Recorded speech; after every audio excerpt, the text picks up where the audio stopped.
Hello everyone, welcome back again to the another class of the financial management. So guys, पिछले class में हमने शुरू किया था फाइनेंशियल मैनेजमेंट का ये सब्जेक्ट, जिसमें मैंने आपको पूरा का पूरा इंट्रोडक्शन चीज़ बता दी थी कि फाइनेंशियल मैनेजमेंट में एक्चुअली करना क्या है।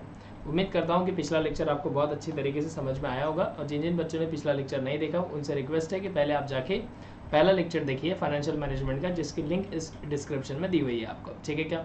आज हम करने वाले आगे की हमारी बातचीत, जिसमें मैंने लास्ट क्लास में आपको बताया था कि हम करने वाले डिविडेंड एंड रिटेंशन पॉलिसी से शुरुआत। बराबर है? डिविडेंड एंड रिटेंशन पॉलिसी क्या है ये हम आज देखने वाले हैं। उसके पहले पिछले क्लास में हमने कुछ डिस्कशन किया था, तो वो डिस्कशन हमारा क्या क्या था वो आइए चेक करते हैं। पिछले क्लास में मैंने आपको बताया था कि फाइनेंशियल मैनेजमेंट यानी क्या होता है। तो फाइनेंशियल मैनेजमेंट यानी दो चीज़ों से बना हुआ था, एक होता है फाइनेंस और एक होता है मैनेजमेंट। फाइनेंस यानी होता है पैसा, मैनेजमेंट होता है यानी मैनेज करना पैसे को। उसके बाद मैंने बताया था कि पैसे को मैनेज कौन करता है, तो जिसका नाम है पर्सन का, जिसको बोला जाता है फाइनेंस मैनेजर। यहाँ पे आपके और मेरे या आपके घर के मेरे घर के पैसे के मैनेजमेंट की बात नहीं चल रही, यहाँ पे बात कर रहे हैं हम कंपनी के मैनेजमेंट के। बराबर है क्या? कंपनी के पास जितना भी फंड्स आता है, तो वो जो भी फंड कंपनी के पास आता है उसको यूटिलाइज प्रॉपर तरीके से करना ना करना, ये पूरा काम होता है फाइनेंस मैनेजर का। बराबर है? उसके बाद मैंने आपको स्टार्टिंग से एक कहानी बताई थी कि फाइनेंशियल मैनेजमेंट में क्यों ज़रूरत होती है फाइनेंस मैनेजर की, और क्यों हम फाइनेंशियल मैनेजमेंट नाम का सब्जेक्ट इतना ज़्यादा इंपॉर्टेंट है हमारे लिए। ठीक है? मैंने आपको बताया था कि अगर आप एक प्रमोटर है, आपको कंपनी स्टार्ट करना है, तो आपके पास लगेगा आपको कैपिटल। तो कैपिटल जब भी आप लेके आ सकते हो तो दो तरीके से कैपिटल लेके आ सकते हो, या तो ओन कैपिटल या तो आप बोरो कर सकते हो किसी से। ओन कैपिटल मतलब या तो आप रिजर्व कर सकते हो, या तो आप रिटेन अर्निंग से पैसा लेके आ सकते हो, या फिर शेयर इशू कर सकते हो। ठीक है क्या? उसके बाद अगर बोरो करना है तो बोरो करने के आपके पास भी चार तरीके हैं: लोन, डिबेंचर्स, डिपॉजिट्स और बॉन्ड्स। बराबर है? जिसके ऊपर आपको पे करना होता है इंटरेस्ट। उसके बाद जो लाया गया पैसा, बस पैसे लाके काम नहीं चलेगा, हमने देखा था। तो ये लाया हुआ पैसा हमको कहीं ना कहीं इन्वेस्ट करना पड़ेगा। ठीक है? आवाज़ में आज थोड़ी सी गड़बड़ी होगी, तो इसको आप एक्सक्यूज़ करेंगे, क्योंकि 2-4 दिन से गला ख़राब है, इसलिए आवाज़ बहुत अटपटी आ रही होगी आपको। तो आप आज भी डॉक्टर ने मना किया था कि आप 1-2 दिन तक और कुछ आप बोलेंगे नहीं, बातचीत इतनी ज़्यादा नहीं करेंगे कि गले पे स्ट्रेस पड़े, लेकिन इट्स ओके। ठीक है? मैंने बोला बच्चों को, अगर मैंने क्लास शुरू कर दिया है और एक दिन गैप हो गई तो बच्चे पूछने लगते हैं कि सर लेक्चर क्यों नहीं आया। ठीक है? तो डन है कि कोशिश करूँगा जहाँ तक गला साथ दे रहा है वहाँ तक क्लास खींचने की। उसके बाद हम अलविदा कहेंगे आपको। ठीक है क्या? अलविदा मतलब जाने वाला नहीं हूँ, क्लास समाप्त करेंगे उसी टाइम पे। ठीक है? तो हाँ जी। उसके बाद हमने देखा था कि जो पैसा लाया गया है, पैसा लाया हुआ पैसा हमको एज इट इज़ हमको कहीं ना कहीं तो लगाना पड़ेगा। उससे कुछ हमको एसेट्स खरीदनी पड़ेगी, उससे कुछ हमको करंट एसेट्स खरीदनी पड़ेगी, या हमको कहीं ना कहीं इन्वेस्ट करके रखना पड़ेगा, ताकि फ्यूचर में अगर हमको ज़रूरत पड़ी तो वो पैसा हम लेकर आ सकते हैं। बात समझ में आई? जी सर। फिर हमने देखा कि ये पैसा कहाँ इन्वेस्ट करना है, ये भी एक मेजर प्रॉब्लम है। अब ये पैसा हम इन्वेस्ट करेंगे, चलो ठीक है, मान लो सही जगह इन्वेस्ट कर लिया। ठीक है? बुजुर्गों के तजुर्बे से और आपके मम्मी पापा के आशीर्वाद से आपको लंबा चौड़ा एकदम प्रॉफिट हो गया। ठीक है? अब प्रॉफिट हुआ तो सही है, लेकिन प्रॉफिट जब भी होगा तो आपने जिन जिन लोगों से पैसे लिए वो पैसे मांगने आ जाएंगे, ये लोग इंटरेस्ट मांगने आ जाएंगे, और जो शेयर्स आपने जिनसे लिए हुए हैं वो डिविडेंड मांगने आ जाएंगे। फिर इनको डिविडेंड देना है कि नहीं देना है, कितना देना है। अगर इनको डिविडेंड देना पड़ेगा तो हमारे शेयर की वैल्यू बढ़ेगी। अगर हमारे मार्केट में शेयर की वैल्यू बढ़ गई तो हमारी कंपनी पे इफेक्ट पड़ेगा या नहीं पड़ेगा, ये सब चीज़ का भी डिसीजन लेना होता है। ठीक है? इंटरेस्ट देना है तो इन सबको ही देना है, तो क्या सभी से लोन लेंगे क्या? जो कम से कम इंटरेस्ट वाला होगा और हमको बेनिफिशियल होगा उसी से हम इंटरेस्ट लिया जाएगा, उसी से हम लोन लेंगे। बराबर है क्या? उसके बाद ये सारे डिसीजंस, जैसे कि ये 3 डिसीजन है, कैपिटल, इन्वेस्ट और डिविडेंड, ये 3 डिसीजन जिसको बोला जाता है फाइनेंसिंग डिसीजन, इन्वेस्टिंग डिसीजन और डिविडेंड डिसीजन, पूरे फाइनेंस मैनेजमेंट को इस 3 पार्ट में डिवाइड किया गया है। यानी कि पूरे फाइनेंस मैनेजमेंट में ये 3 बातें हमको पढ़नी है कि फाइनेंसिंग डिसीजन मतलब हम पैसा कहाँ से लेके आएंगे, इन्वेस्टिंग डिसीजन यानी लाया हुआ पैसा कहाँ लगाया जाएगा, और डिविडेंड डिसीजन यानी कि शेयर होल्डर्स को कितना डिविडेंड बांटेंगे। समझ में आया क्या? तो यही चीज़ हमको सीखनी है हमारे फाइनेंस मैनेजमेंट इस सब्जेक्ट में। अब जब आप ये सब्जेक्ट सीखने वाले हो फाइनेंस मैनेजमेंट, तो हमको सीखनी है ये सारी बातें। इन सारी बातों में आप आज सबसे पहले शुरुआत करेंगे डिविडेंड डिसीजन की, क्योंकि जो बीकॉम 6 सेम के बच्चे या एमकॉम के बच्चे इसको देख रहे हैं उनके सिलेबस में ये टॉपिक पहले दिया हुआ है। बराबर है क्या? तो आज मैं शुरुआत करूँगा डिविडेंड डिसीजन के बारे में। डिविडेंड डिसीजन ये क्या होता है? तो डिविडेंड डिसीजन शुरू करने के लिए हमको एक चैप्टर सीखना होगा जिसका नाम है डिविडेंड एंड रिटेंशन पॉलिसी। ठीक है? नोट्स के लिए कृपया आप मैसेज ना करें, नोट्स उन्हीं बच्चों को मिलेंगे जो ऐप डाउनलोड करके क्लास को बाय करेंगे, परचेस करेंगे। ठीक है क्या? बात समझ में आई क्या? अदरवाइज आप 5 क्लास का फ्री लुत्फ उठा सकते हैं। ये क्लास आप ऐप डाउनलोड करके भी फ्री ऑफ कॉस्ट देख सकते हैं, पहले 5 क्लासेस। लेकिन नोट्स उन्हीं बच्चों को मिलती है जो बच्चे क्लास ज्वाइन करते हैं। बराबर है क्या? समझ में आया? पक्का? मेरी कोई ज़बरदस्ती नहीं है, मेरे कोई ऐसी आपको हम्बल रिक्वेस्ट भी नहीं है कि आप क्लासेस लगाओ ही, ठीक है? लेकिन मेरी ये सबसे एक सजेशन रहता है मेरा एक सभी को कि जहाँ भी क्लास लगाओ पहले आप चेक करो, और चेक करने के बाद आप क्लास लगाओ कि जो सामने वाले लोग हैं वो आपको सही तरीके का ज्ञान प्राप्त करवा रहे हैं या नहीं करवा रहे हैं, ये आपका अधिकार होता है। डन? चलिए, यस सर। तो डिविडेंड एंड रिटेंशन पॉलिसी, ये नाम का चैप्टर हम पढ़ने वाले हैं। आज करेंगे इस चैप्टर की शुरुआत। बराबर है? तो डिविडेंड एंड रिटेंशन पॉलिसी जो है वो एक हमारा ऐसा चैप्टर है जिसमें हम डिविडेंड डिसीजन लेते हैं। ये जो डिविडेंड डिसीजन लिया जाता है, फाइनेंस मैनेजमेंट में 3 मेजर प्रकार के डिसीजन लिए जाएंगे, फाइनेंसिंग डिसीजन, इन्वेस्टिंग डिसीजन और डिविडेंड डिसीजन, जिसमें से आज हम ये डिसीजन की शुरुआत करने वाले हैं। इस डिसीजन में सबसे पहले हम डिविडेंड डिसीजन में पहला चैप्टर पढ़ने वाले हैं, डिविडेंड एंड रिटेंशन पॉलिसी। ठीक है, तो आइए शुरुआत करते हैं इस चैप्टर की, जिसका नाम है dividend and retention policy.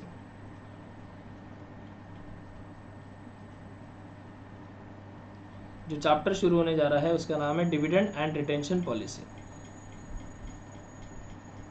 The most easiest important and beneficial chapter two your syllabus और योर लाइफ ऑल्सो। ठीक है, चलिए, डिविडेंड एंड रिटेंशन पॉलिसी, ये चैप्टर हमको क्या कहता है? तो देखो, यहाँ पे 2 पॉलिसी बनानी है। As a finance manager you have to make the 2 policies. ठीक है, कि हम हमारे कंपनी के जो शेयर होल्डर्स है उनको डिविडेंड कब, कितना और कैसे बांटें। समझ में आएगा क्या क्या बोला मैंने? कि एज अ फाइनेंस मैनेजर, मैंने बताया फाइनेंस मैनेजर को 3 डिसीजन लेने होते हैं। ये तो आपको हमेशा याद रखना है, ये तो आपको DNA में बसा लेनी है ये बातें। ठीक है, दिमाग में बसाओगे तो उड़ जाती है, दिल में तो बसाओ मत, क्योंकि दिल में तो कोई और बसता है तुम्हारे। ठीक है, तो पढ़ाई की बातें दिल में नहीं दिमाग में बैठानी पड़ती है। ठीक है, और मैं कह रहा हूँ आपको DNA में बसाओ। DNA में बसाओ मतलब अगर आपकी जांच भी की जाएगी तो भी उसमें ये पाया जाएगा कि इसको ये 3 कॉन्सेप्ट मालूम है। बराबर है क्या? बात समझ में आई? वो CID में दिखाते ना कि डॉक्टर सालुंगे को एक बाल मिल जाता है, उस बाल के DNA रिपोर्ट से वो पता करता है कि लास्ट जो थी वो लड़की की थी या लड़के की थी। ठीक है, तो वैसे ही आपके DNA में ये 3 बातें बसा लो कि फाइनेंस मैनेजमेंट में फाइनेंस मैनेजर जो होता है उसको मेजरली 3 डिसीजन लेने होते हैं, फाइनेंसिंग डिसीजन, इन्वेस्टिंग डिसीजन और डिविडेंड डिसीजन, जिसमें से एक डिसीजन पे आज हम काम कर रहे हैं जिसका नाम है डिविडेंड डिसीजन। डन? उसमें हम पहली चीज सीख रहे हैं कि डिविडेंड एंड रिटेंशन पॉलिसी, यानी हमारे जो इक्विटी शेयर होल्डर्स है,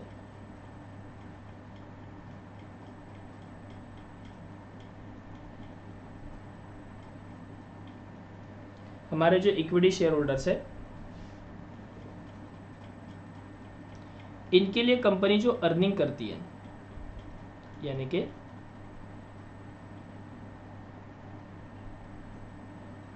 earnings for equity share holders, equity share holder के लिए कंपनी कुछ पैसा अर्न करती है, कमाती है।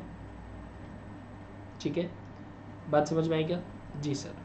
तो इक्विटी वालों के लिए जो कंपनी अर्न करती है, पैसा कमाती है, उस पैसे को इक्विटी शेयर होल्डर को बांटा जाएगा, या फिर इसमें से कुछ पैसा रिटेन किया जाएगा क्या, या कुछ पैसा बांटा जाएगा क्या। यानी कि 2 तरीके आपके पास यहाँ पे आ जाते हैं। कंपनी के फाइनेंस मैनेजर के पास यहाँ पे 2 ऑप्शन होते हैं। बात इक्विटी की चल रही है, प्रेफरेंस वाले को तो 100% एंड कंपल्सरीली डिविडेंड देना ही पड़ता है। ठीक है क्या? हाँ, आप उनका डिविडेंड ऐसा बोल सकते हो कि हम आपको एक साथ अगले 2 साल का डिविडेंड दे देंगे। बराबर है क्या? या इस साल हम आपका डिविडेंड रोकते हैं और अगले साल हम आपको दोनों साल का एक साथ डिविडेंड दे सकते हैं। लेकिन प्रेफरेंस शेयर होल्डर्स ऐसे शेयर होल्डर्स होते हैं जो फुल्ली ओनर नहीं होते कंपनी के, उनको कंपल्सरीली डिविडेंड देना ही देना पड़ता है। बात समझ में आई? तो यहाँ पे जो भी बात चलेगी डिविडेंड की, वो चलेगी इक्विटी शेयर होल्डर्स के बारे में, क्योंकि जो इक्विटी शेयर होल्डर्स होते हैं वो होते हैं share holders of the company. Okay, share holders of the company यानी कि ओनर ऑफ द कंपनी होते हैं। ठीक है, यस सर। आगे बढ़ेंगे। अब देखो, एज अ फाइनेंस मैनेजर जो भी कंपनी अर्न करेगा इक्विटी शेयर होल्डर्स के लिए, फाइनेंस मैनेजर के पास 2 ऑप्शन होते हैं। पहला ऑप्शन क्या होता है कि क्या हम जो कमाया हुआ पैसा है उसका डिविडेंड डिस्ट्रीब्यूट करें क्या, या हम उस पैसे को रिटेन करें।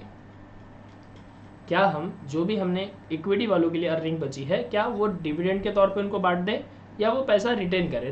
रिटेन करें यानी कि प्रॉफिट में री इन्वेस्ट कर दें। क्या दोबारा हम उसको पैसे को प्रॉफिट जो प्रॉफिट कमाया उसको दोबारा बिजनेस में लगाया जाए। हाँ या ना। ठीक है, अगर आप सॉरी, अगर आपको एक एग्जांपल दे दूं, अगर आप चाहते हो कि मान लो आपने 100 रुपये मंथली एफडी में लगाए, आपने एक साल का 1200 रुपये लगाए एफडी में, फिक्स डिपॉजिट में। ठीक है, बैंक ने आपको बोला कि सर हम आपको इसके ऊपर 100 रुपीज़ का इंटरेस्ट देंगे एक साल में। तो आपका ये पैसा आफ्टर 1 ईयर कितना हो गया, 1300। अगर बैंक ने बोला कि इसके अगले साल भी हम आपको 10% ही क्या देंगे, इसके अगले साल भी हम आपको क्या देंगे, 10% ही इंटरेस्ट देंगे, तो इसके ऊपर आपको कितना मिलेगा, 130 रुपये। फिर आपका जो अमाउंट हो जाएगा वो कितना हो जाएगा बताइए ज़रा, तो ये हो जाएगा 1430 रुपये। फिर बैंक ने बोला अगले साल और हम आपको क्या करेंगे, इंटरेस्ट देंगे। मतलब आप देख रहे हो कि जो इंटरेस्ट प्लस होके फिर अमाउंट आ रही है, इंटरेस्ट प्लस होके फिर अमाउंट आ रही है, उसके ऊपर हम कंपाउंडिंग करके इंटरेस्ट दिया जा रहा है। बात समझ में आई। तो इसीलिए क्या होता है, ये ऐसा एग्जाम्पल इसलिए दिया मैंने कि अगर आप कमाया हुआ प्रॉफिट, आप बोलेंगे सर शेयर होल्डर क्यों मानेंगे, वो तो बोलेंगे हमको डिविडेंड दे दो। नहीं नहीं, ऐसा नहीं होता। कमाया हुआ प्रॉफिट अगर आप बिजनेस में जाके री इन्वेस्ट करते हो तो हो सकता है कि इस पैसे को री इन्वेस्ट करने से आपका बिजनेस और ग्रो हो, है ना। और अगर 10 करोड़ का इस बार प्रॉफिट हुआ है तो इस पैसे को री इन्वेस्ट करने से आपको 20 करोड़ का अगले साल प्रॉफिट हो जाए या हो सकता है ये 10 करोड़ री इन्वेस्ट बिजनेस में करने से 50 करोड़ का आपको प्रॉफिट हो जाए। बात समझ में आई। मतलब जब भी आप पैसा बिजनेस का री इन्वेस्ट करते हो तो आपको प्रॉफिट अगले साल ज़्यादा हो सकता है। ठीक है, क्योंकि उससे बिजनेस ग्रो करेगा। इसीलिए शेयर होल्डर्स भी ये परमिशन दे देते हैं कि यस, अगर उनको शेयर होल्डर को लगता है कि हमको प्रॉफिट नहीं चाहिए, आप बिजनेस में री इन्वेस्ट कर दो, तो वो बोलते हैं तो उसको रिटेन करना बोलेंगे हम। बात समझ में आई कि बिजनेस का प्रॉफिट री इन्वेस्ट करना बिजनेस में, बराबर है क्या। तो इसीलिए फाइनेंस मैनेजर के पास होते हैं 2 ऑप्शन, या तो आप कमाया हुआ पैसा क्या करो, डिविडेंड बांट दो, या रिटेन करो। ठीक है, अब इसमें से डिसाइड क्या करना है हमको वो देखेंगे। देखो, डिविडेंड मतलब डिस्ट्रीब्यूट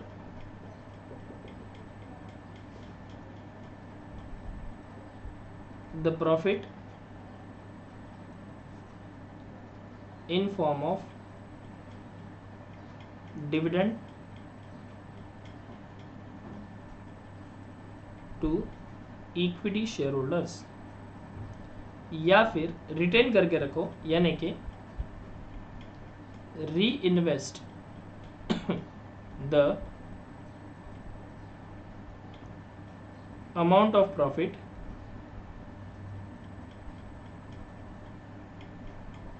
in business।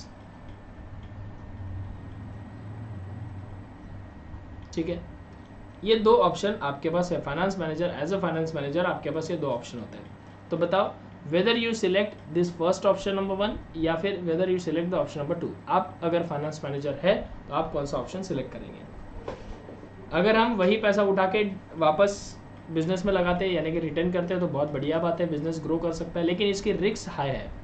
हो सकता है बिजनेस ग्रो भी करे, लेकिन अगर कोविड जैसी कोई कहानी अपने ज़िंदगी में दोबारा आई, कोई ऐसा प्रे तो करेगा नहीं कि वो ऐसे दिन हमारे पास वापस आए, लेकिन अगर ऐसा कुछ हो सकता है, अगर ऐसा कुछ हो गया तो फिर बिजनेस तो लॉस में चला जाएगा। तो इसमें शेयर होल्डर्स का लॉस है, ठीक है, कंपनी का भी लॉस है। लेकिन अगर कंपनी को डिविडेंड कंपनी ने बांट दिया तो कंपनी के पास पैसा ही नहीं बचेगा, कंपनी के पास पैसा नहीं बचेगा तो ग्रो नहीं करेगी। तो शेयर होल्डर का यहाँ से भी लॉस है। वो डिविडेंड लेके तो आज निकल जाएंगे, लेकिन अगले साल उनको डिविडेंड अगर कंपनी ने ग्रो नहीं किया तो कम मिल जाएगा, है ना। जी सर, बात तो सही है। तो ऐसे में ना फाइनेंस मैनेजर के मन में एक क्वेश्चन आता है, करे तो करे क्या। समझ में आया क्या क्वेश्चन आया, करे तो करे क्या। बात समझ में आई। तो इसी डिसीजन को लेने के लिए हमको ये चैप्टर सीखना है। That's it. यस सर, है ना काम की चीज़। अगर आप फाइनेंस मैनेजर बन गए तो क्या ऐसा सच में आपके लाइफ में एक दिन आने वाला है कि ये आपको क्वेश्चन करेंगी कंपनी। यस, बिल्कुल करेगी। कंपनी सीधा ही बोलेगी भाई साहब इतना पैसा हमारे पास आया हुआ है, बचा हुआ है, तो आप बताइए कि क्या ये पैसा हमने डिविडेंड देना चाहिए या उसको रिटर्न करना चाहिए। या अगर डिविडेंड देना है तो कितना डिविडेंड देना है, और अगर री इन्वेस्ट करना है तो कितना री इन्वेस्ट करना है, तो ये भी पूछी जाती है आपसे, ठीक है। बात समझ में आई क्या? जस्ट अ सेकेंड, तब तक आप इसको नोट डाउन कर लीजिए, नोट डाउन करो।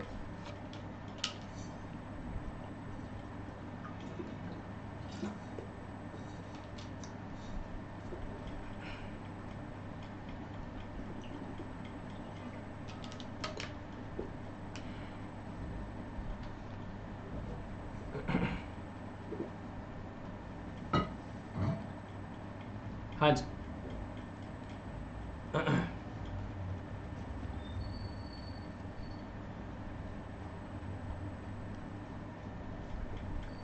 बात समझ में आई।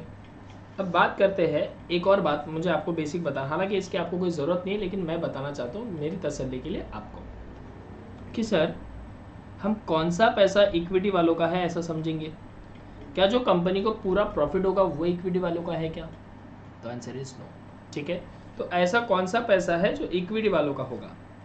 ऐसा कौन सा पैसा है जो किसका होगा? इक्विटी वालों का होगा। तो आइए सुनते हैं इस बात को।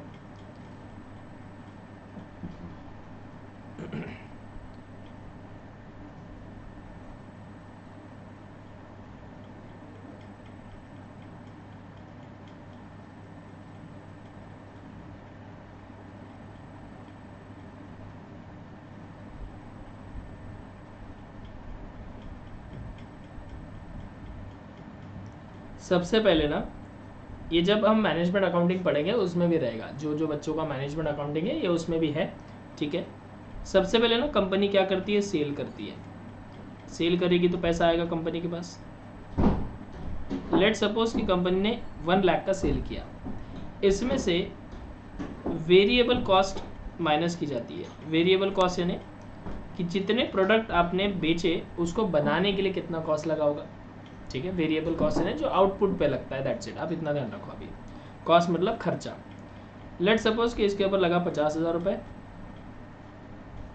तो बचे मेरे 50,000 रुपये। इस 50,000 में से वो खर्चे माइनस किए जाते हैं जो फिक्स्ड है,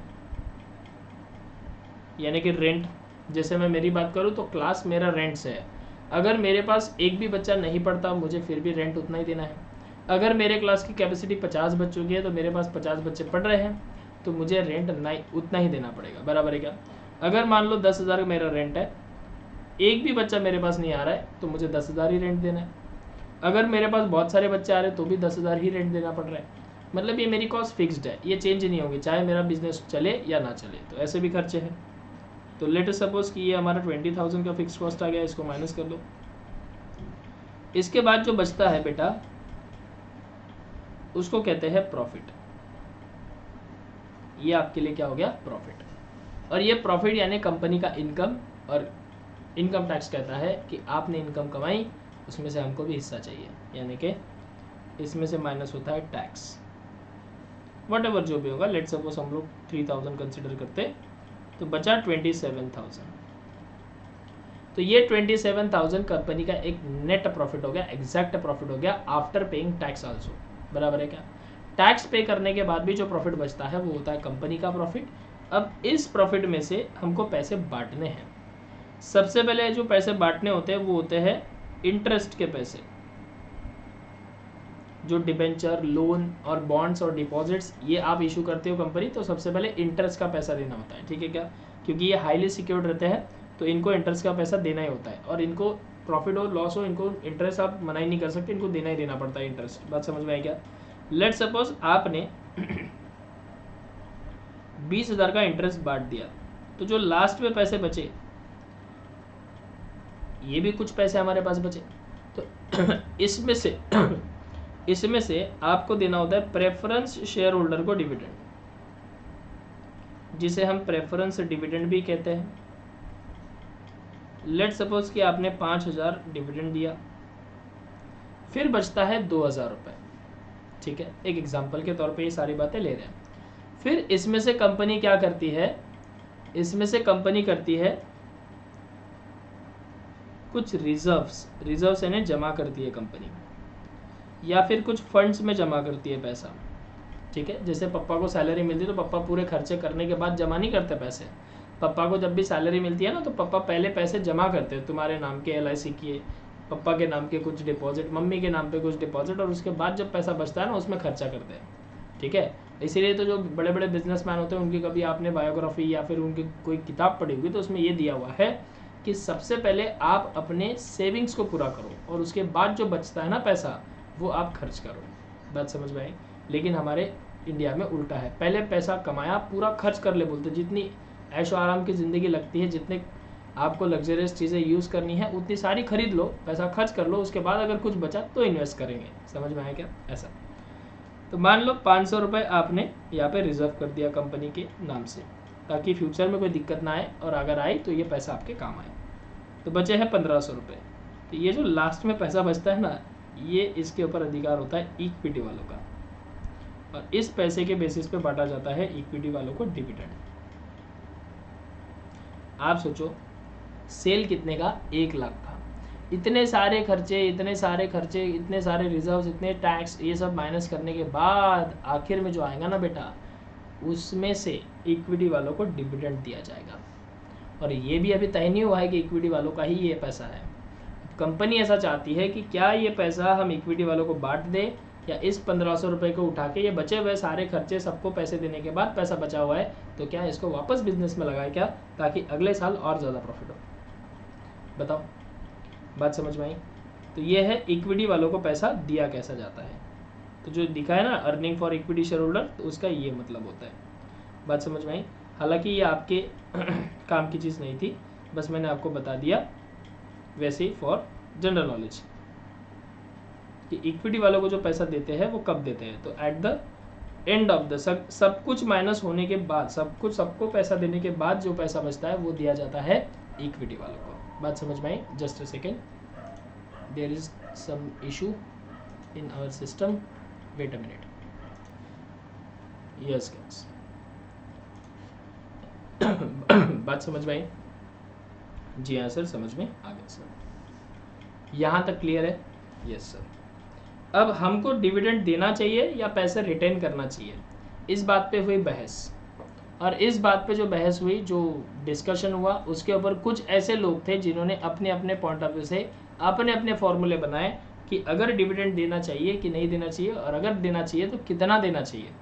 ठीक है, तो ये लोगों के नाम हम सीखने वाले हैं आज कि इस चैप्टर में हमको कितने कितने लोगों की थियोरीज पढ़नी है। ठीक है, तो आइए। सो डिविडेंड का डिसीजन लेने के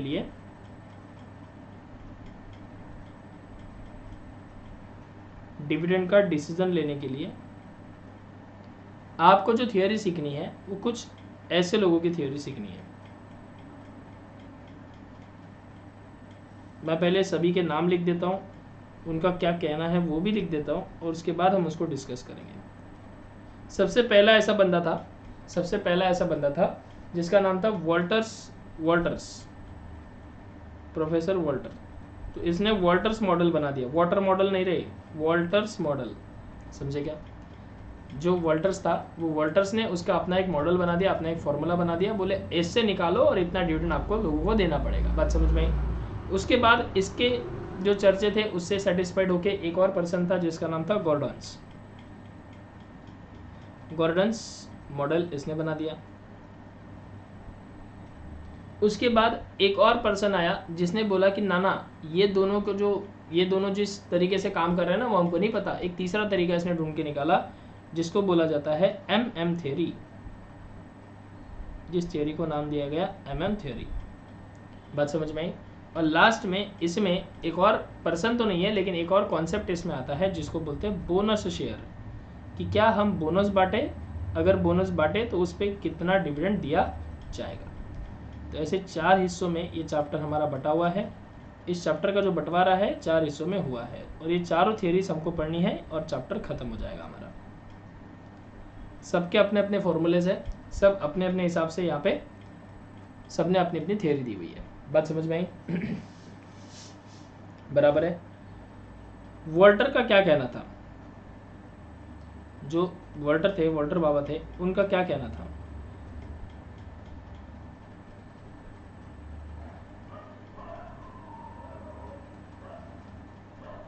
वॉल्टर बाबा थे, उनका कहना ये था कि भाइयों और उनकी बहनों सुनो, उनका ये कहना था कि to maximise the price of share in market. Sir क्या लिखे, कुछ नहीं समझा, रुको ना, समझाया कहाँ है, एक बार समझाने तो फिर डिसाइड करो समझा कि नहीं समझा।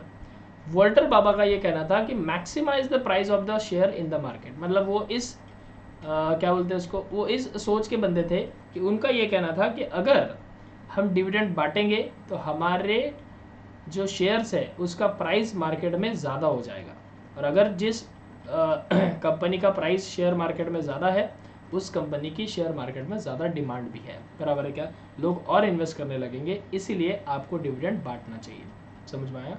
मतलब उनका यही कहना था कि हमको डिविडेंड क्यों बांटना चाहिए, तो to maximise the price of the share in the market. Market का शेयर का मार्केट प्राइस जो है वो एक्चुअली क्या होना चाहिए, ज़्यादा होना चाहिए मार्केट में, इसीलिए आप डिविडेंड बांटेंगे। ये किसका कहना था? वोल्टर्स का, बराबर है, इसलिए लिखा है to maximise the price of the share in the market. Yes sir, done. फिर गॉर्डन्स बाबा ने क्या कहा? तो गॉर्डन्स बाबा ये कहते हैं कि the value of dividend affect the value of company, that is market price of share। इनका ये कहना था कि भाई लोग देखो, जो डिविडेंड का वैल्यू है ना वो कंपनी के वैल्यू पे अफेक्ट करता है, मतलब इन्होंने वही बात कही, सिर्फ घुमा के कही।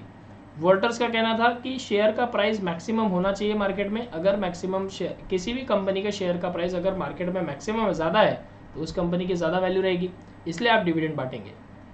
गॉर्डन्स बोलते हैं कि अगर आप डिविडेंड बांटोगे ना तो वो आपके कंपनी के ऊपर इफेक्ट अच्छा करेगा, कंपनी की वैल्यू पे इफेक्ट करेगा, कंपनी की कीमत बढ़ाएगा, कंपनी की कीमत है ना, that is market price of share.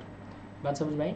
तो दोनों को एक ही बात पसंद आई कि दोनों का कहना एक ही था, कॉमन थे ये दोनों। कॉमन क्या कहना था दोनों का?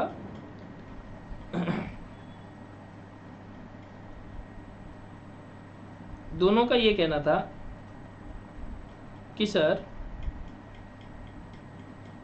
दोनों का ये कहना था, तेरा क्या कहना, तो इनका ये कहना था कि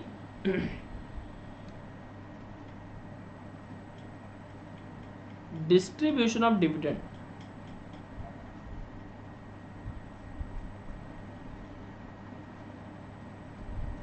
इज रिलेवेंट। डिविडेंड बांटना ये रिलेवेंट बात है, आपको ये डिविडेंड बांटना ही चाहिए।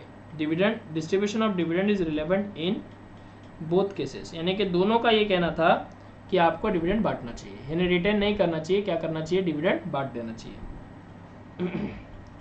बात समझ में आई? हम क्या पढ़ रहे हैं? हमने ये देखा कि हमने डिविडेंड डिसीजन ये देखा, फाइनेंशियल मैनेजमेंट में 3 डिसीजन होते हैं जिसमें से एक डिसीजन हम पढ़ रहे हैं, डिविडेंड डिसीजन। डिविडेंड डिसीजन में हम पहला चैप्टर पढ़ रहे हैं, डिविडेंड एंड रिटेंशन पॉलिसी। क्या पैसे का डिविडेंड बांटा जाए, बचे हुए पैसे का डिविडेंड बांटा जाए, या बचे हुए पैसे को रिटेन किया जाए, क्या किया जाए। फिर हमने देखा कि ये सोच हमारे तो काम की, मतलब हमारे तो बस की बात नहीं है। हम अगर डिविडेंड बांट देंगे, कंपनी को फ़ायदा हुआ तो कंपनी वाह वाह करेंगी, और कंपनी को नुकसान हो तो कंपनी हमको लात मार के भगा देंगे। बात समझ में आई?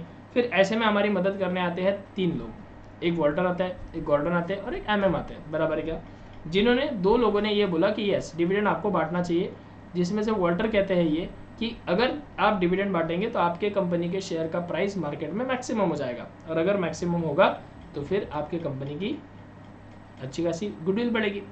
वही गॉर्डन ये कहते हैं कि अगर आप डिविडेंड बांटते हो ना तो आपकी कंपनी की कीमत वैल्यू पे वो अफेक्ट करेगा, यानी कि कंपनी की मार्केट प्राइस जो है वो बढ़ेगी। तो इनका भी ये कहना था कि यस आप डिस्ट्रीब्यूशन करो डिविडेंड का। तो दोनों केसेस में हमने ये देखा, दोनों बंदे ये कह रहे हैं कि यस डिविडेंड बांटना चाहिए। समझ में आया? Yes sir. उसके बाद एमएम का क्या कहना था? एमएम का ये कहना था, एमएम भाई बोलते ये गॉर्डन और ये वोल्टर ना पागल हो गए, कुछ भी बोलते हैं।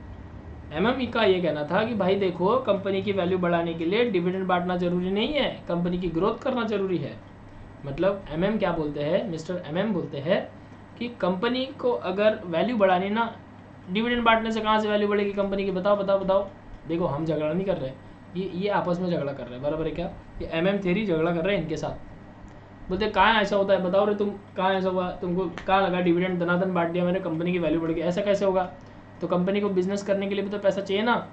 तो एमएम थ्योरी किस ख्याल के बंदे थे? एमएम थ्योरी है कि एमएम पर्सन एमएम था, वो कॉन्सेप्ट का नाम एमएम थ्योरी है, ठीक है। पर्सन एमएम क्या कहते हैं? वो कहते हैं कि सर देखो, डिविडेंड विविडेंड बांटने से ना तो कंपनी की वैल्यू बढ़ती नहीं है, ठीक है। उनका यही कहना था, उनका ये कहना था कि dividend is not relevant to determining the value of company।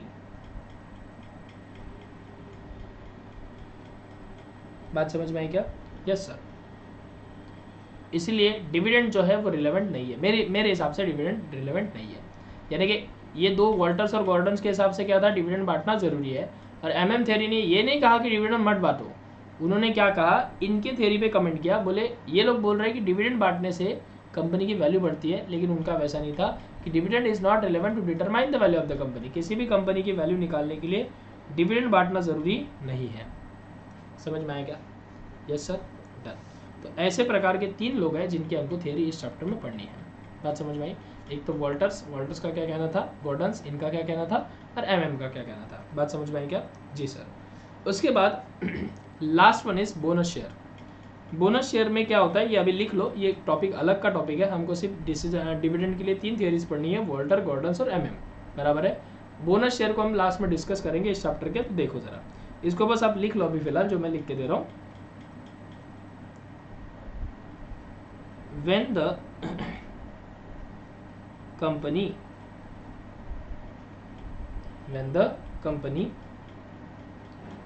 not ready to distribute the dividend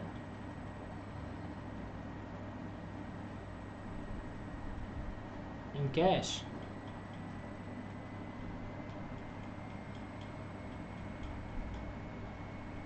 then it issue the bonus share। जब कंपनी लोगों को डिविडेंड नहीं दे सकती तो फिर दूसरा ऑप्शन क्या है, तो उनको बोनस में शेयर दे देती है। बात समझ में आया क्या? क्लियर है? ओके यहाँ तक समझ में आया? अब बोनस बांटने से क्या होगा, तो प्रॉफिट जो है उसको कैपिटलाइज करना, यानी कि जो प्रॉफिट है उसको कैपिटल में ट्रांसफर करना, यानी होता है बोनस बांटना। समझ में आया क्या? बोनस शेयर मतलब क्या होता है कि किसी के पास 100 शेयर है तो कंपनी उसको 50 शेयर बोनस में दे देती, मतलब आज से वो 150 शेयर का मालिक हो गया। यानी सीधा है, कंपनी के बाद जो प्रॉफिट आया उसको कंपनी में शेयर बांटे, और शेयर अगर बांटे फ्री में, मतलब बोनस दे दिया सबको, तो अब जो बंदा 100 शेयर का मालिक था वो कितने का हो गया, 150, यानी कि हमारे कंपनी का शेयर कैपिटल बढ़ गया। तो बोनस शेयर इशू करना, बोनस इशू करना यानी होता है प्रॉफिट को कैपिटल में कन्वर्ट करना। ये बोनस की डेफिनेशन है कि जब भी कोई कंपनी अपने प्रॉफिट को कैपिटलाइज करती है तो उसे हम बोनस इशू कहते हैं। बात समझ में आया? तो ये 4 टॉपिक्स हमको इस चैप्टर में पढ़ने हैं। उम्मीद करता हूँ कि यहाँ तक आपको क्लियर होगा। फटाफट इसको नोट डाउन कर लें।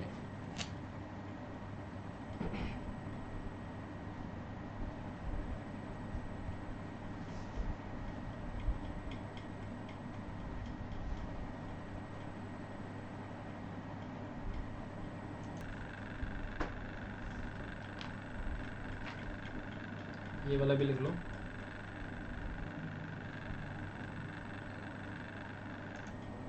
Yes guys, done? Yes sir, done sir. चलिए फिर अब धीरे धीरे मॉडल शुरू करते हैं। पहला मॉडल वॉल्टर्स मॉडल। आइए तो वॉल्टर मॉडल क्या कहता है हमसे, नए पेज से शुरुआत करते हैं। सबसे पहला हमारे पास मॉडल है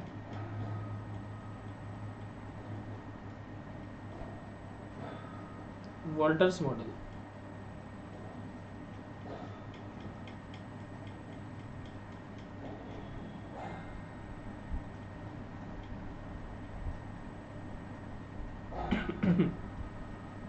मैंने आपसे कहा था कि चैप्टर पूरा फॉर्मूला बेस्ड है, तो वॉल्टर्स मॉडल के थ्रू हमारे पास एक फॉर्मूला आएगा, जो फॉर्मूला आप पहले लिख लो। दिखने में थोड़ा सा डेंजर दिख सकता है, लेकिन समझाने के बाद आपको एकदम ईजी लगेगा।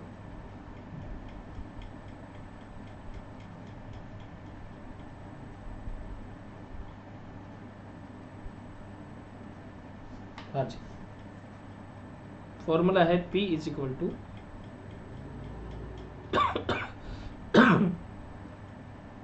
D upon K E plus R E minus D upon K E whole upon K ई। ये फॉर्मूला है। बच्चे बोलेंगे सर ये क्या है सर, ये फार्मूला ऐसा, हाँ ऐसा ही फार्मूला। या इस फॉर्मूले को और करके आप लिखो ऐसा इंटरप्रिटेशन करने में तकलीफ जा रही होंगी, तो आप इस फॉर्मूले को और में भी लिख सकते हो इस तरीके से।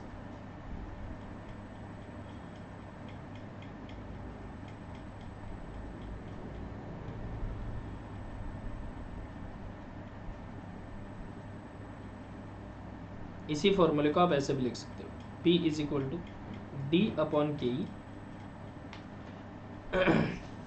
Plus R upon K E into E minus D upon K E. ठीक है जी, आप ऐसे भी लिख सकते हैं। ये अगर आपको थोड़ा सा दिक्कत दे रहा है तो आप इस तरीके से भी इसको लिख सकते हो। बराबर है, समझ पाया। लेकिन एक काम करिए, एक ही तरीका अपनाइए, नहीं तो आप कंफ्यूज हो जाओगे। जिसको लिखना है वो लिख सकता है, ये मैं मिटा रहा हूँ, मैं एक ही फॉर्मूला लिख देता हूँ, ठीक है। क्योंकि क्या है, जब हम एक ही फॉर्मूला बार बार लिखेंगे तो वही लर्न हो जाएगा हमारा। नहीं तो एक क्वेश्चन में जहाँ पे इजी लग रहा है वहाँ पे ये फॉर्मूला लगाएंगे, एक क्वेश्चन में दूसरा वाला लगाएंगे, तो आप कंफ्यूज हो जाओगे। तो ये हमारा फॉर्मूला हुआ, बराबर है। अब यहाँ पे बात करते हैं कि सर P मतलब क्या। So here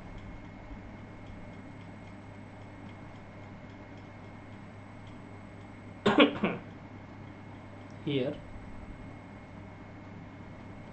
P means what? So it is called as a market price of dividend.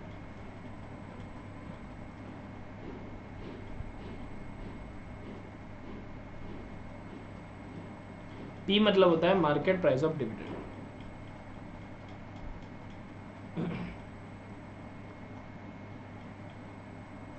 D मतलब होता है DPS। सर DPS क्या होता है? डिविडेंड प्राइस, या आप ऐसे लिख सकते हो डिविडेंड पर शेयर। उसके बाद KE मतलब होता है cost of capital, cost of capital, ठीक है जी। उसके बाद R मतलब होता है रिटर्न,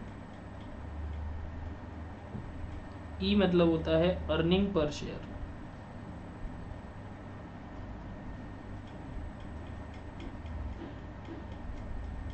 ठीक है।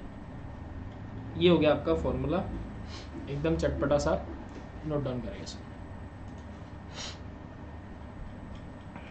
ये फॉर्मूला चटपटा नहीं, ये तीखा फॉर्मूला है। नहीं रे, कुछ नहीं है। एक बार आपके लिए सब्जेक्ट नया है थोड़ा सा, अगर एक बार आप इससे फैमिलियर हो गए तो फिर आपको भी आसान लगने लग जाएगा, ठीक है। Yes sir. मेरा लेक्चर कैसे पहला लेक्चर एकदम डाउटफुल देखा था, अब सेकंड लेक्चर कैसे एकदम रिलैक्स होकर थोड़ा सा देख रहे हो, है ना, वैसा ही है। चले आगे। अब यहाँ पे सिंपल सी बात है, यहाँ पे हमको जो निकालना है फॉर्मूला क्या कहता है, हमको निकालना है प्राइस।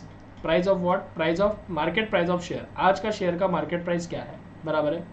उसके बाद यहाँ पे दिया है डी। डी मतलब होता है डीपीएस। डीपीएस मतलब होता है डिविडेंड पर शेयर। एक शेयर पे कितना डिविडेंड मिल रहा है, तो एक शेयर पे कितना डिविडेंड मिलेगा, इसको क्या करेंगे, कैसे निकालेंगे, तो देखो यहाँ पे डीपीएस का भी फॉर्मूला लगेगा एक छोटा सा। आप जितनी अर्निंग कर रहे हो, अर्निंग मतलब ईपीएस, जितना एक शेयर पे आप अर्न कर रहे हो उसको मल्टीप्लाइड बाय जो रेट दिया रहेगा वो मल्टीप्लाई करना होगा, तो आपका निकल जाएगा डीपीएस। बात समझ में आई? एग्जाम्पल के लिए एक एग्जाम्पल ले लेते कि आपका ईपीएस जो है वो है 10 रुपये या 5 रुपये पकड़ लो, रेट जो है वो है 10%, यानी एक शेयर पे आपकी अर्निंग हुई है 5 रुपये, और जितनी अर्निंग होगी उसके ऊपर 10% तक डिविडेंड दिया जाता है, यानी कि रेट, ठीक है, 10% दिया हो, तो आपका डीपीएस कितना निकल जाएगा, तो DPS is equal to 5 multiplied by 10, यानी कि डिविडेंड जो है पर शेयर मिलेगा वो मिलेगा आपको 0.05।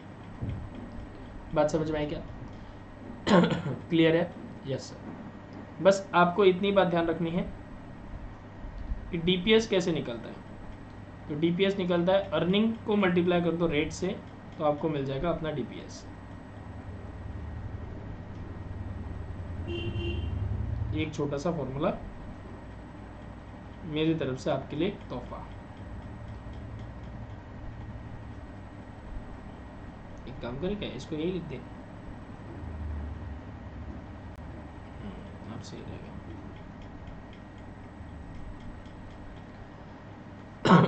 डीपीएस का फॉर्मूला ये रहेगा, समझ में आया?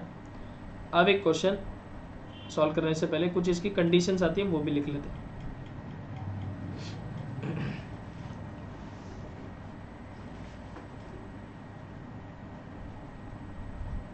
कॉन्सेप्ट ऑफ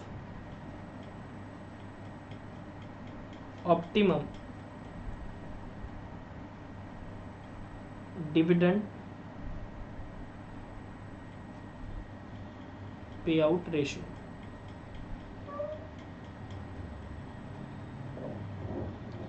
डिविडेंड का पे आउट का रेशियो क्या रहना चाहिए, कैसे रहना चाहिए, इसका एक छोटा सा कॉन्सेप्ट दिया है,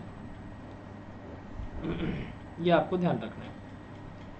इसमें पॉइंट नंबर पहला कहता है रेट ज़्यादा होगा कॉस्ट से अगर, आर मतलब होता है रेट, के मतलब होता है कॉस्ट, जितने रुपए आपको खर्चा लग रहा है। जैसे कि फॉर एग्जांपल आपने कहीं से कर्जा ले लिया तो आपको लोन पे इंटरेस्ट पे करना है, तो जो इंटरेस्ट है वो आपकी कॉस्ट हो गई, ठीक है। और डिविडेंड हमारी जो है, हम शेयर होल्डर से पैसा लिए तो हमको डिविडेंड देना पड़ रहा है, तो डिविडेंड भी हमारा खर्चा ही हो गया, तो हमारी कॉस्ट हो गई। समझ में आया? अगर रेट ज़्यादा है कॉस्ट से, रेट क्या है, rate is greater than, sorry, rate of return, return ज़्यादा है कॉस्ट से, यानी कि कॉस्ट कम लग रही है, रिटर्न ज़्यादा दे रहे हो आप। समझ में आया? तो इसको हम क्या कहेंगे? तो ऐसे केस में the dividend pay out ratio जो रहने वाला है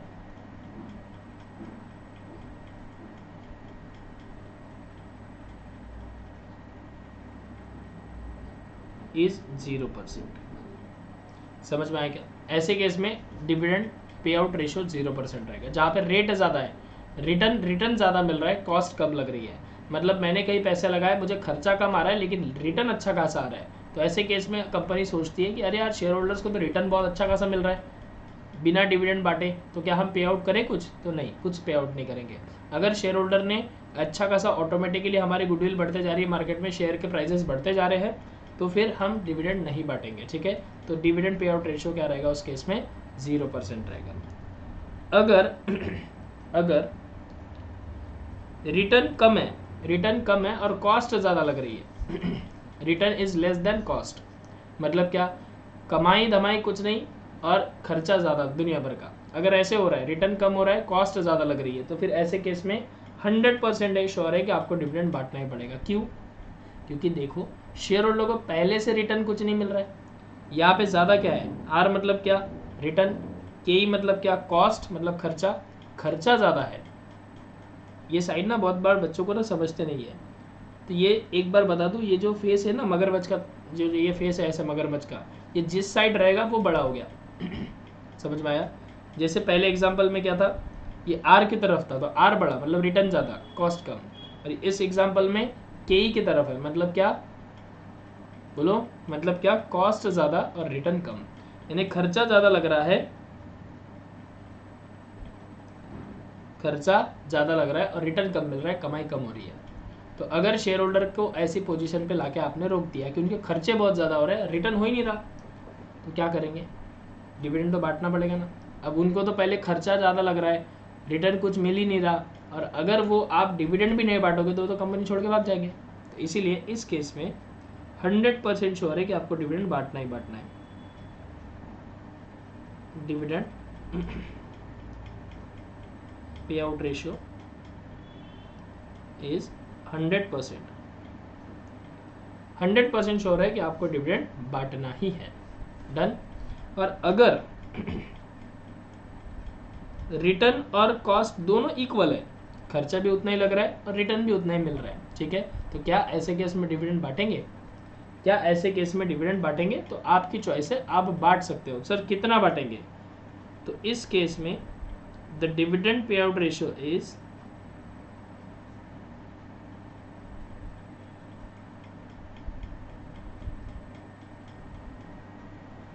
बिटवीन 0% to 100%। आप अपनी मर्जी से डिसाइड करके कितना भी डिविडेंड बांट सकते हैं। सर डिसाइड कौन करेगा? Board of director. सर कहाँ करेंगे? बोर्ड मीटिंग में। बराबर है क्या? किसकी मदद से? फाइनेंस मैनेजर की हेल्प से। बराबर है। तो ये 3 केसेस आपको इसमें बहुत अच्छे से ध्यान रखनी है। डन। नोटिंग नोटिंग, पहले तो इसको नोटिंग।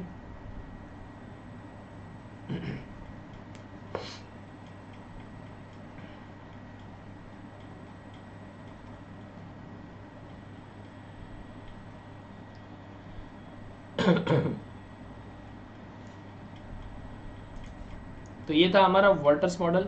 आज किया हमने वॉल्टर्स मॉडल खत्म। वॉल्टर्स मॉडल के अभी एग्जांपल्स कल से शुरू करेंगे, ठीक है। पहले कुछ मैं अपने तरीके से एग्जांपल्स आपको बेसिक से करवाऊंगा, उसके बाद हम नोट्स पे आएंगे। नोट्स में आने के बाद हमको ये क्वेश्चन सॉल्व करने हैं which is according to the Walter's formula. बराबर है क्या? Yes sir. तो बात आगे की कल के क्लास में करेंगे, ठीक है। तब तक के लिए bye bye, take care and God bless you बेटा।